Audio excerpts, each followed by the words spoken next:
Hi guys. If you're wondering why the lighting in here looks a little different than it usually does, I am actually recording during the day for once, which is pretty rare for me, but I do actually have work later tonight, so. But we're back here again to talk about the one, the only, the eternal, the sacred, the doll herself, Barbara Millicent Roberts. And this is another very kind of casual video. I don't want to get into specifics because I don't want to dox myself, but where I live has a huge event coming up that basically lasts like 2 weeks. And since my day job deals heavily in tourism, it's going to be busy. Very, very busy.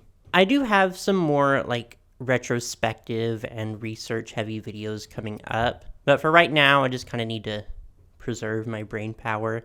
And I still love making these kind of videos too. Like, it's fun to just sit here and share some pretty dolls with you. Also, hey, my 2-year anniversary is coming up, which is exciting. I don't know yet if I want to do like a celebration video or anything, because I don't know exactly what I could do. If you have any ideas, absolutely let me know. But today, we are specifically going to be exploring the world of Barbie brand collaborations, or tie-in dolls.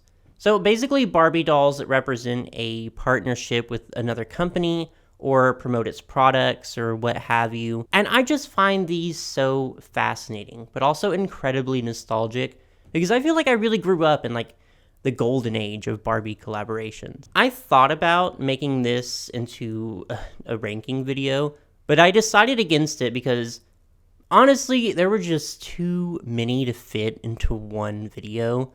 Like, I picked some of the ones I thought were the most interesting, but there's probably going to need to be a part 2 to this someday. And also, what counts as a collaboration is pretty broad, because it could mean a clothing company, a character from a movie, a fashion designer, the likeness of a real person. And I didn't want to be too strict with the guidelines, I guess. So yeah, we're just going to go through some of my favorite Barbie brand collaboration dolls. Pretty self-explanatory as far as video concepts go. So let's go ahead and get into it. In the early years of Barbie, there weren't really a ton of brand tie-ins. It didn't get really heavy until around the late 90s, early 2000s. Which makes sense. I think that's when advertising targeting children just became a lot more aggressive in that sense. But I guess one of the earliest, like, significant collaborations was with the Olympics, with the gold medal line in 1975. And these were part of an official advertising campaign with the Olympics. And like a few other dolls from around this time, the Barbie is just a reissued Malibu Barbie, which I think Mattel just wanted to save time so they could get these into production and onto shelves by the time the actual Olympics started. But there is a collaboration Barbie that predates the gold medal Barbies, one from 1966 to 1967-ish. Barbie Loves the Improvers, also known as Steel Company Barbie or the Inland Steel Company Barbie, because she was a promotional doll made for, you guessed it, Inland Steel Company. And this particular doll is just such an enigma in every single way. I mean, for one, just look at her. This doll is also extremely rare and incredibly valuable. She sells for upwards of $10,000, and I don't usually like to bring up rarity or value too often when I talk about dolls, but the chances of someone just stumbling upon this specific Barbie is like a slim to none. As far as I can tell, the number of confirmed Inland Steel Barbies found is actually still in the single digits. She comes with a little card talking about how her favorite boutique is the Inland Steel Container Company, and this little flyer for Inland Steel that's modeled after a fashion spread in a magazine, complete with a photo of a model wearing an outfit identical to Barbie's, which the spread kind of explains the name too, as Inland Steel were apparently calling themselves the Improvers. And if you're like me and wondering at this point why on earth this doll exists at all, I can't really answer that. Her origins are still a bit shrouded in mystery, Some sources said she was given to employees of Inland Steel. Other sources said that she was given to clients of Inland Steel. But regardless, she was produced in extremely low quantities. There's also a lot of speculation that her dress, which is made of metallic cardboard and not actual steel, by the way, was inspired by Paco Rabanne, who was active in the 60s as a fashion designer known for making dresses from highly unconventional materials, namely metal. He was actually nicknamed the Metallurgist. And the doll itself is actually just a standard Barbie repackaged for this release. She even has the same pink outfit and everything, which makes me wonder if these were like handmade, not in a factory. I don't know. Everything about her is just fascinating. Next, I think we can talk about one of the more ubiquitous Barbie collaborations, Coca-Cola. There's a few different Coca-Cola Barbies. The ones I see most often are the diner one from 1998 and the cheerleader one from 2000. But there's also Coca-Cola Party Barbie with a little stuffed polar bear, Coca-Cola Splash Barbie, Coca-Cola Picnic Barbie. There's a few based on Victorian fashion, which is supposed to hark back to the early days of Coca-Cola in the 1880s, 1890s, which does indirectly mean, yes, you can say Barbie has tasted cocaine. Hi guys, editing here, and sorry to interrupt, but while I was looking for images for this video, I came across something very interesting. So apparently in the mid-80s, there was a line of Coca-Cola fashion dolls. Like, they're not Barbies. They are misidentified as Barbies a lot, but they're like fully branded Coca-Cola dolls from the 80s, which I just thought was very interesting and I wanted to share. Okay, back to the video. Another where there's just a ton is, of course, Disney. There's a lot of these just kind of all throughout the 90s, themed pretty specifically to the Disney parks. Mattel was a big sponsor of the Disney parks in the 90s, so it makes sense. Barbie had her birthday party at Epcot in 1994, and I'm pretty sure some of them were sold in the parks too. Some of my favorites, though. One definitely has to be Disney Fun from 1992, who just looks absolutely insane. Not a single thing correct about this outfit, and I love it. And also Disney Favorites from 2000, who looks exactly like if Harley Quinn went on a trip to Disney World. Also in the 90s, another big promotion was the fashion brand United Colors of Benetton, and this one included all of Barbie's friends too, which that was a big thing with Benetton, including people from a bunch of different cultures and countries in their advertising campaigns. So you have Barbie, Ken, Christy, Teresa, and Marina, aka Miko, aka Kira, depending on the line. There would be another Benetton collaboration in the mid-2000s through the Barbie Fashion Fever line. This one was actually a lot larger and themed around specific cities in the world. So London, New York, Paris, Osaka, Moscow, etc. And some of these are just like weirdly elusive, specifically the larger sets like Capri and Beijing. I've actually been searching for them for like forever, but I've yet to see them for sale. Which, building off that Harley Quinn comparison from earlier, there were a few DC Comics Barbies. Wonder Woman 1 in 1999, and then a few more starting in 2003. And it's not stated, but these were pretty heavily based on the DC cartoons from around the time, specifically the new Batman Adventures and Justice League. So they very heavily reference Bruce Timm's designs, the exception being Catwoman, who was limited edition and more heavily based on her appearance in the comics. In 2004, there was also a doll based on Halle Berry's live-action Catwoman, which is in the running for both the worst mask I've ever seen on a Barbie and the worst haircut I've ever seen on a Barbie. The one I had as a child was the Poison Ivy doll, and I loved her so much. I was obsessed with this doll. Then in 2008, there was another line of DC dolls, and these were Black Label dolls. So essentially, they were Playline, but more oriented towards adult collectors. There was Wonder Woman, Supergirl, Batgirl, and Black Canary, who infamously was extremely controversial and referred to as S&M Barbie, which I'm just going to assume none of these people ever saw the live-action Catwoman Barbie because they probably would have burst into flames on the spot. I'm going out of order on the timeline here because I wasn't really sure where to fit this next one in. But just to illustrate how obscure some of these collaboration Barbies get, in 1997 there was a Japan Airlines exclusive Barbie, which were sold aboard domestic flights in Japan, and she's so cute. I think the screening and the brown eyes on a lot of the Japanese Barbies, just immaculate. Wonderful. But speaking of Japanese Barbie, in 1999, there was another exclusive to Japan that was themed around the queen herself, Hello Kitty.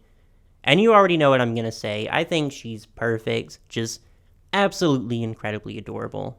She's not the only collaboration with Sanrio, though. In 2007, there was a pink label Hello Kitty Barbie, two more the year after that in 2008, one for Hello Kitty and one for My Melody. These two are probably my favorite of the Sanrio dolls because I love their face molds so much, and I just think they're incredibly well designed. And another Hello Kitty collector doll from 2017 is still cute, but I kind of think the other ones eat her up a bit. These next few were mail order dolls, so you had to buy the products first, acquire the box tops or the coupon or whatever it was, then mail it in to receive the dolls. First, we have the Little Debbie Barbies from the Little Debbie snack cakes, which were a huge part of my childhood. My favorites were the chocolate chip cakes. Also, Kraft Treasures Barbie from 1992, as in Kraft mac and cheese,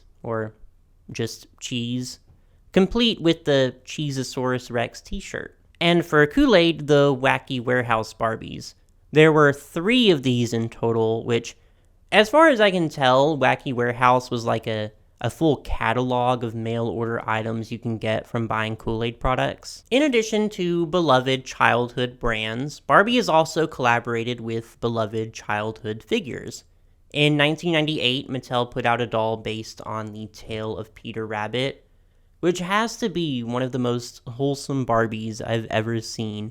She's just so incredibly lovely.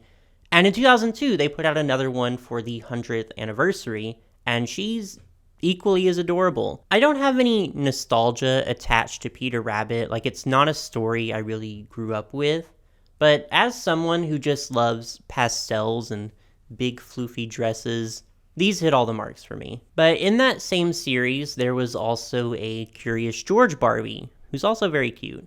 Now, I do actually remember having a Curious George book as a child. I couldn't tell you anything about it, though. There was a man in a yellow hat. I know that much. I'm not really sure how to segue into this next one, but the year 2000 gave us Cracker Barrel Country Charm Barbie. I can only assume these were sold in like the little gift shops at Cracker Barrels. What do you think Barbie orders at Cracker Barrel? I think she's an all-day breakfast kind of girl. Like she's a French toast girly through and through. Then in 2001, we have Jell-O Fun Barbie, who I am obsessed with because it's so fun to imagine Barbie like, today I think I'll make some Jell-O. Better put on my favorite Jell-O shirt and my Jell-O cube printed jeans, and of course, the transparent Jell-O booties. Like, the commitment to the theme is unmatched, and that's why I love Barbie. Of course, the doll also came with a mold and a packet of Very Berry Barbie flavored Jell-O. Do you think it's still good?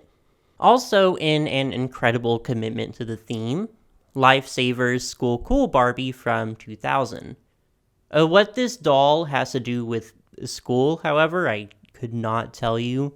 The back of the box has a little quiz about the Lifesavers candies, so maybe she has a quiz in her Lifesavers history class? I don't know. Again, from 2000, NSYNC #1 fan Barbie.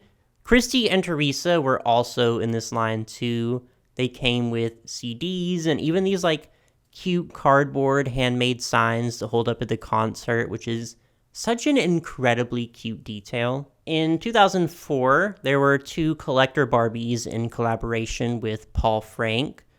Now, the popularity of Paul Frank truly cannot be understated. And I think those that were in my generation will understand this monkey was everywhere.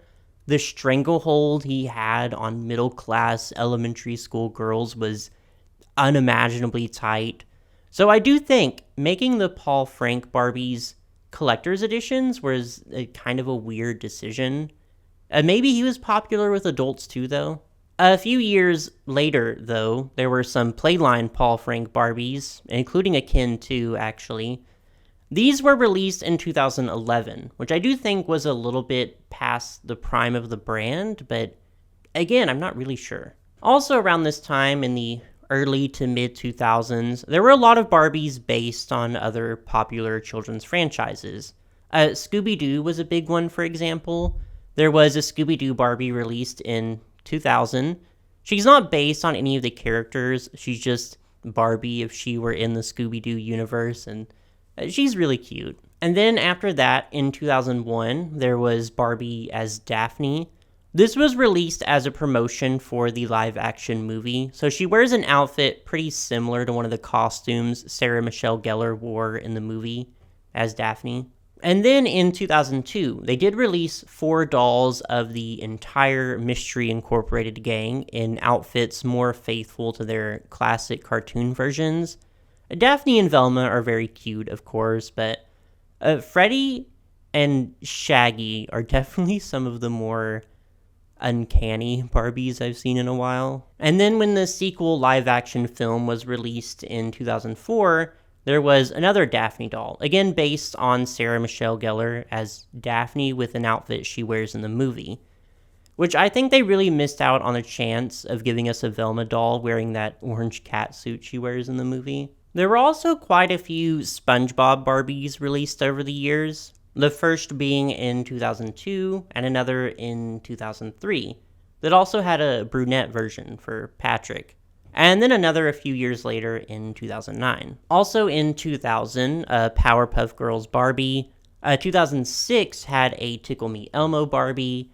And I want to give a shout out especially to the Toy Story 3 Barbies from 2010 because they went so hard for no reason. Like, I'm not even a huge Toy Story fan, but these are so incredibly cute. And they're so extremely 2010, which I love so much. One that's from my scene, the Lion Mall Maniacs from 2006. This one is obviously centered around shopping at a mall. Some were for stores that were made up for the Lion, but others were real places. So there were 2 Barbies. One for Trinkets, which I don't think was a real place actually, but also one for Claire's, who also came with a bunch of extra earrings and necklaces and such. And also Claire's playset was produced for it too. Chelsea, she's going to Skechers and buying what looks like platform-heeled sandals and cowgirl boots. Wouldn't have been my first choice for those particular items, but I guess she knows what she's doing. But she had a playset as well, this one obviously being a shoe store. And then Noli, who went shopping at Mud and came with an extra outfit. I have one more, and usually I'd say I'd save the best for last, but really I just had no idea where else to insert her. But 2013 gave us Barbie Loves Angry Birds. I guess someone has to. And that's all I had on my list, for now anyways. Obviously, this was far from comprehensive, so if there's one you want to see included in a potential part 2, absolutely let me know. But now it's your turn. Let me know which Barbie collaboration was your favorite, even if it's one I didn't really talk about. And tell me what brands you want to see Barbie collab with in the future. Or I guess she doesn't really do stuff like that much anymore. So tell me which ones you wish she would have collaborated with. And when you're done with that, just be sure to like and subscribe for any future fashion doll content. Thank you.